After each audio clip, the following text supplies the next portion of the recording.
Well, thanks very much, Jason, and it's a privilege to be able to speak to you about financial regulation. I've been in financial regulation for about 15 years and worked on a lot of topics that I never thought would be interesting to the general public. So I'm just trying to advance the deck if it's available. What I'm going to talk a little bit about is how the financial system is being used as a regulatory tool. What folks on the left have figured out is that it's a lot easier to regulate the flow of capital than it is to pass a law, which folks can vote against. So I want to talk a little bit about how net zero is being used on the left. But when we're talking about ESG, I want to talk about ESG within the broader context of woke capitalism, because the business community has made a really interesting government relations decision over the past 2 years. Traditionally, you had fairly low approval among Democrats for corporations and for banks. You can see on this chart, it was down in the high 30s, but it was higher among Republicans. And so and that's over 60%. Now, if you've got over half of a particular political party, that's valuable, because if you have half of a party, they can block action. If you're at basically 33% across the board, it's not that valuable, because it means you're losing in every sector. So in its wisdom, what the business community decided to do is, we will attack the base. We will attack the only people in the country that support large corporations and banks, and we will call them bigots, and we will say we're going after their guns and their religious liberty. And what do you think happened? Well, support cratered from 63% down to 38% for banks, from 54% down to 25%. 25-point drop among Republicans, a 9-point drop among independents. The Democrat numbers went up 2 or 3%.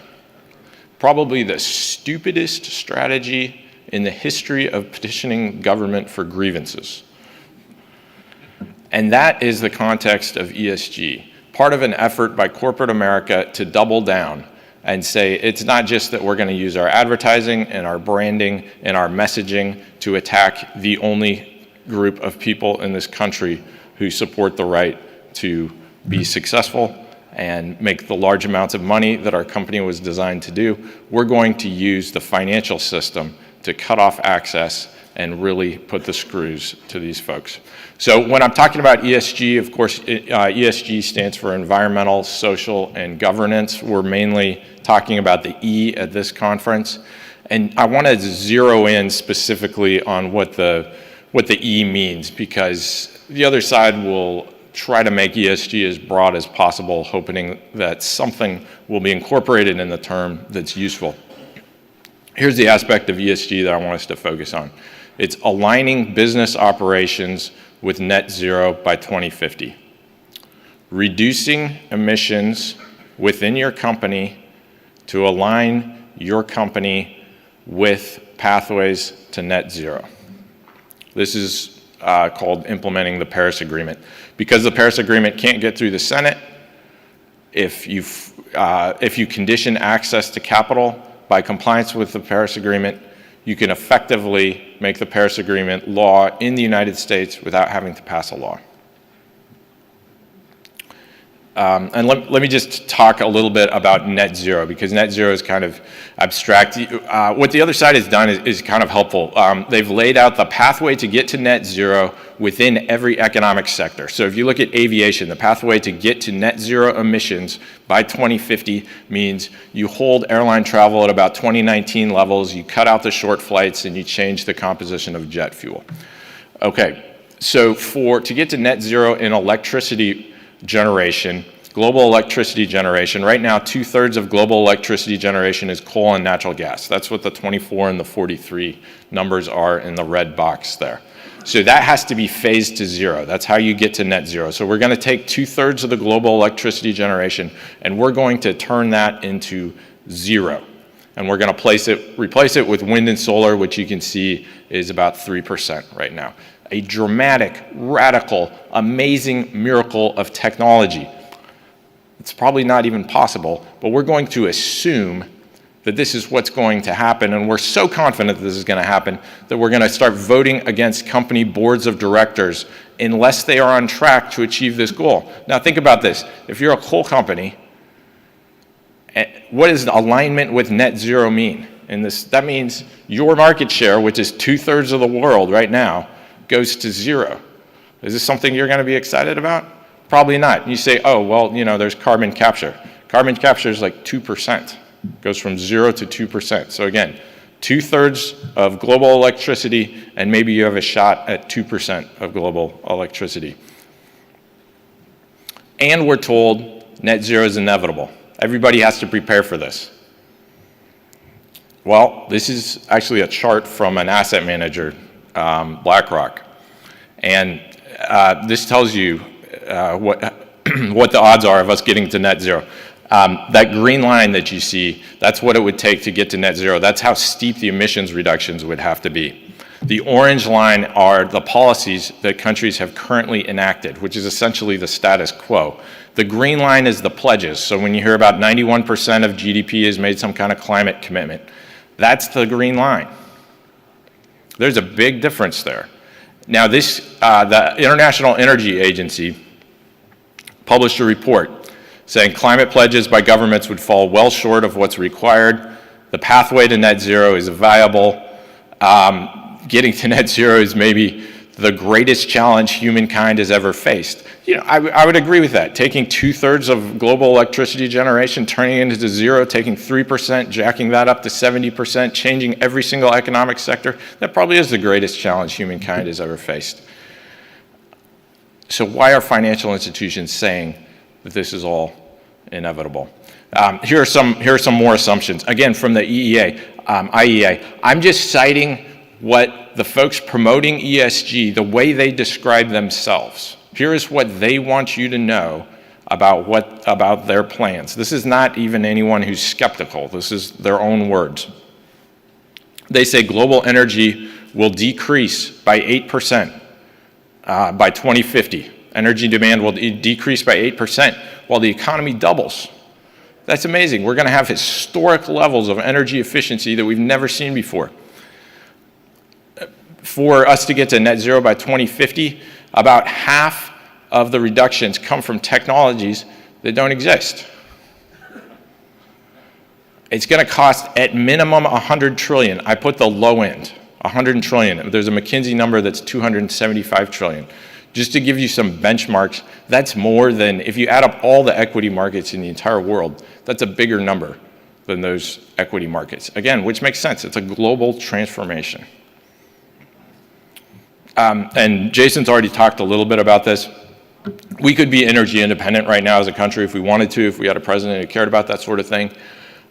You can't be. We cannot be, as the world sits today, we cannot be energy independent if we're generating wind and solar because those materials come from China. These are quotes from the New York Times. This is a widely recognized problem. Europe recognizes this problem. We would have to have a total transformation in permitting and manufacturing, and we're just nowhere close to being there. So, what have the smartest people in the room done? The Wall Street firms. They've gotten together in groups like Climate Action 100 and the Net Zero Asset Managers Alliance. They've accumulated $68 trillion, not their money, these are their clients' money. So if you own iShares, for example, that's a BlackRock product. If you own, you own an iShares S&P 500 fund, your money is counted in that $68 trillion because BlackRock has joined Climate Action 100. In joining Climate Action 100, they have committed to reduce greenhouse gas emissions across the value chain in line with the Paris Agreement. And so have a lot of these other groups. And this initiative is largely driven by blue state pension funds and large foreign pension funds. For example, one of the largest pension funds is the Japanese pension fund, which has over $1 trillion. And so what these pension funds do, like the Japanese pension fund, they say, if you want to do business with us as an asset manager, you have to make these climate commitments because we've made a commitment that all our assets are going to be aligned with net zero. So if we're going to hire you to manage our money, then you have to join some of these initiatives and you have to make commitments about how you manage your money. So the pension fund is taking their small percentage of an asset manager's assets, and they're using that to leverage control over all of the asset manager's other assets, including your money. And this is what that money is used for. So this is off the Climate Action 100 website. This is the benchmark that these asset managers, largest asset managers in the world, BlackRock, State Street, JP Morgan, all of these folks, this is what they put in front of public companies. Have you established a net zero target by 2050? Do you have short-term, medium-term, and long-term goals? Importantly, is your capital being allocated toward reducing emissions by 2050? Now, if you're an energy company, how do you allocate capital in line with reducing emissions? You're supposed to allocate capital in line with not selling your product, apparently. And then, climate policy agreement. Are you lobbying in line with the Paris Agreement? So again, we started out with net zero, the pathway for electricity generation, and I like that pathway because it's got numbers in it, and numbers are easy to understand, 66% to zero. So what would you expect? A bunch of asset managers commit to net zero when they're engaging with utilities. What would they say? They would say what you see on the screen there, both coal and natural gas must be phased out. So tell us the retirement date that you have assigned to each natural gas and coal plant that you have. Now, the main proxy advisor, and a proxy advisor is somebody that if you don't have time to go through all the all the shareholder resolutions, then you hire a proxy advisor to make recommendations for you. The main one's called ISS. ISS has said, we're going to use this Climate Action 100 benchmark in the 2023 proxy season. So if a company is not making progress on these benchmarks, then we're going to vote against the board of directors. They control probably 15 to 20% of the votes. The members of Climate Action 100 together control over 30% of the votes. So you can see you're getting pretty close to 50%. And if you have a concentrated 50% of folks who want to be activists, who want to change company behavior unless they align with the Paris Agreement, you can regulate all public companies without having to pass a law. So as an example, here's some of the votes that BlackRock has taken that are consistent with their commitments to get to net zero. So coal company, they voted against all the directors because the company did not include greenhouse gas reduction targets or alignment with a global aspiration of net zero. No kidding, right? A coal company that didn't want to align with net zero and shut down their business and buy a bunch of wind farms. Shocking, right? They voted against the directors. This is happening over and over and over again. It's not just asset managers. So these are your shareholders if you're a public company applying pressure. It's also coming from banks. And here is an initiative that 6 of the largest banks in the US have joined. It's started by the United Nations Environment Program. And that document, the screenshot of the document at the bottom where it says insert bank name, this is the document that those 6 banks have all signed saying we're going to change our lending. We're going to align our lending so that all the companies we lend to are in line with net zero. It's 50% of banking assets saying we're going to align with net zero. You may say, well, you know, companies sign stuff and they say they're going to use paper straws, but then people don't like them, so they switch back to plastic. And so does this really matter? So what the UN has said is they have established lending guidelines for every economic sector, and they've prioritized 3 of them: energy, power generation, and auto manufacturing. So if I were looking at the banks that have signed this document and I were trying to figure out, did the banks take this seriously? I would look at whether the banks are cutting emissions in these sectors that have been prioritized by the UN, and are they cutting them by similar amounts? So look at Bank of America here. This is from something that they put out called a Task Force on Climate Disclosures Report. And they say in our power generation, we're going to cut the emissions in our power generation by 70% by 2030. Again, that's what you got to do to get to zero by 2050. JP Morgan Chase, we're going to cut our power emissions by 69%. Goldman Sachs, we're going to cut ours by 48 to 65%. And look at what the CEO says. He says, collaboration will be an essential part of achieving the goal of a net zero economy, and the Net Zero Banking Alliance has an important role to play in facilitating decarbonization and effective capital allocation to the real economy. So he's saying we've joined the Net Zero Banking Alliance. With all these other folks, we're going to decarbonize these economic sectors so that we can get to net zero. They're all cutting emissions in the same sectors by the same amounts. Here's Citi saying, here, these targets were developed in line with the Net Zero Banking Alliance, 63% cut instead of 69%. Wells Fargo, Morgan Stanley.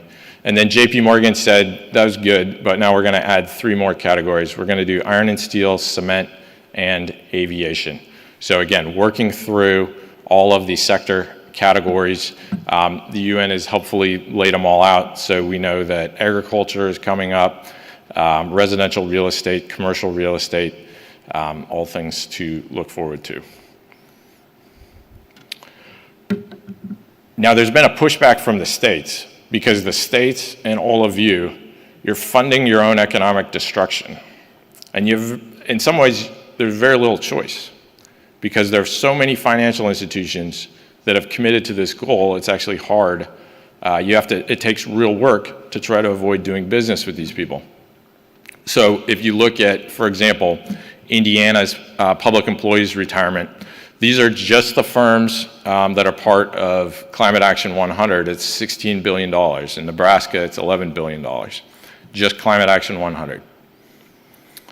Which means that state pensions are being used to force the companies that make up the economic backbone that are being taxed to supply all the public contributions for these pensions.